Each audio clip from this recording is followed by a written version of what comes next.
कि अगर आपके खिलाफ FIR दर्ज हुई है तो उसका सिस्टम अलग से चलता है, उसमें आप FIR को भी चैलेंज कर सकते हैं, ठीक है। एंटीसिपेटिक बेल में जा सकते हैं, क्रिमिनल रीट में जा सकते हैं, हाई कोर्ट के बारे में मैं बता रहा हूँ। अब सवाल ये है कि आपकी FIR ना करके आपके खिलाफ परिवाद फाइल किया गया। अब हाल ही का मामला है, हाल ही का एक जजमेंट भी बताएंगे, अंत तक इसमें बने रहिएगा। और इतना अच्छा जजमेंट वो आया हुआ है माननीय इलाहाबाद हाई कोर्ट का। ये 14/9/2023, कहने का मतलब ये है कि हफ्ते भर पहले का ये जजमेंट है और इतना दमदार जजमेंट है कि समनिंग आर्डर उसमें चैलेंज किया गया था और समनिंग आर्डर को क्वेश कर दिया गया। कहने का ये मतलब अब से शुरू से समझ लें कि परिवाद में होता क्या है।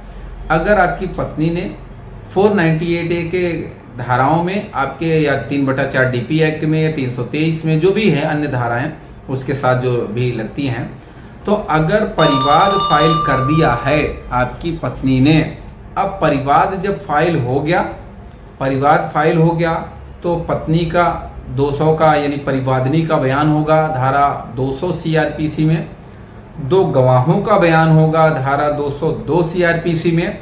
इसके बाद कोर्ट कॉग्निजेंस लेगा, ऑर्डर करेगा। अब जब समनिंग ऑर्डर होगा तो वही समनिंग ऑर्डर, अब वो सम्मन किसको समनिंग करके बुलाता है, ये कोर्ट पे है भाई। उसमें क्या आया क्या नहीं, किसके खिलाफ आया, किन धाराओं में आया, उन्हीं धाराओं में परिवाद रजिस्टर्ड करते हुए कोर्ट समनिंग करता है। जब सम्मन आपके पास आए, उस परिवाद में जितने भी लोगों का नाम आया होगा, जितने भी लोगों का नाम आपकी पत्नी ने लिया होगा या दोनों गवाहों ने जितने लोगों का नाम लिया होगा, उन्हीं लोगों के पास समन आएगा। और जब भी समन आए तो आपको भाई देखिए 2 रास्ते हैं समन आने के बाद। आपके पास समन आया, आप गए, खड़े होकर जमानत करा लिए, एकदम आसानी से 498A में जमानत हो जाएगी, किसी को कहीं जेल जाने की जरूरत नहीं पड़ेगी। अब या समन आ गया, आप नहीं गए कोर्ट में, अब जब कोर्ट नहीं जाएंगे इसका क्या मतलब आएगा, वारंट भी हो जाएगा, तब तो जेल भी जाएंगे। अगर वारंट हो भी गया उसके बाद भी अगर आप अपीयर होके बेल करा लेते हैं तो भी बेल हो जाएगी।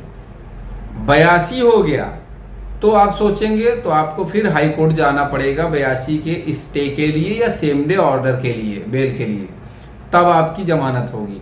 अब पता चला कि जैसे ही समन आया, आप चाहते हैं कि मैं ट्रायल फिफ्थ नहीं करना चाहता हूं, ये मुकदमा झूठा है, फर्जी है, गलत है, तो ऐसी स्थिति में आप समनिंग ऑर्डर जो हुआ है उसको आप सर्टिफाई कॉपी निकलवा लें, ऑर्डर शीट और वो परिवाद की कॉपी सीधे, अगर हमारा चूंकि माननीय इलाहाबाद हाई कोर्ट लगता है तो आप सीधे इलाहाबाद हाई कोर्ट आ जाएं अगर उत्तर प्रदेश का मामला है तो, अगर या जहां जिस भी राज्य के हों आपका जो हाई कोर्ट लगता है वहां उस समनिंग ऑर्डर को आप चैलेंज करिए।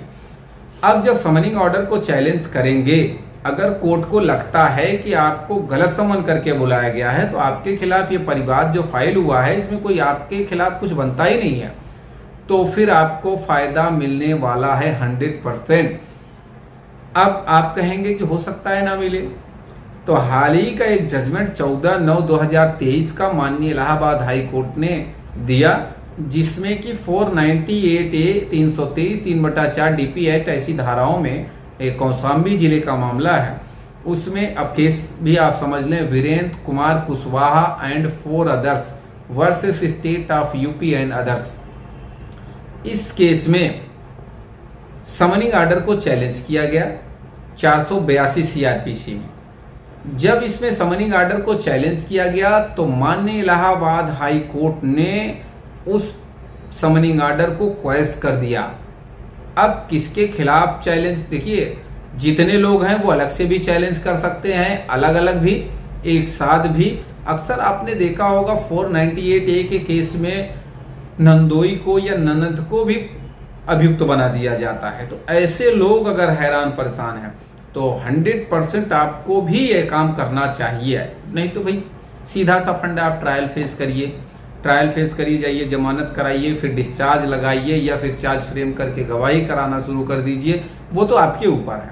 लेकिन ये जजमेंट जो हमने बताया हाल ही का जजमेंट है और माननीय इलाहाबाद हाई कोर्ट का जजमेंट है और बहुत ही अच्छा जजमेंट है। अब परिवाद से जुड़ी अगर कोई समस्या है, परिवाद से जुड़ा कोई प्रश्न आपका है तो कमेंट बॉक्स में कमेंट करके पूछ सकते हैं। और साथ ही साथ अगर आपको ये जजमेंट भी चाहिए होगा तो कमेंट में आप इस जजमेंट का लिंक भी मांग सकते हैं। इस जजमेंट का लिंक मैं डिस्क्रिप्शन बॉक्स में डाल रखा हूँ, उसको आप देख के आप जजमेंट की कॉपी भी निकाल सकते हैं। और अगर आप भी इसी तरह से हैरान परेशान हैं, आपके भी मुकदमे में आपके बहन का नाम जोड़ दिया गया, बहनोई का नाम जोड़ दिया गया, परिवार के अन्य सदस्यों का नाम जोड़ दिया गया और आप हैरान परेशान हैं कि भाई करना क्या चाहिए, अब तो बहुत परेशान होने की जरूरत नहीं, हाई कोर्ट से ही ये सारे काम होने हैं।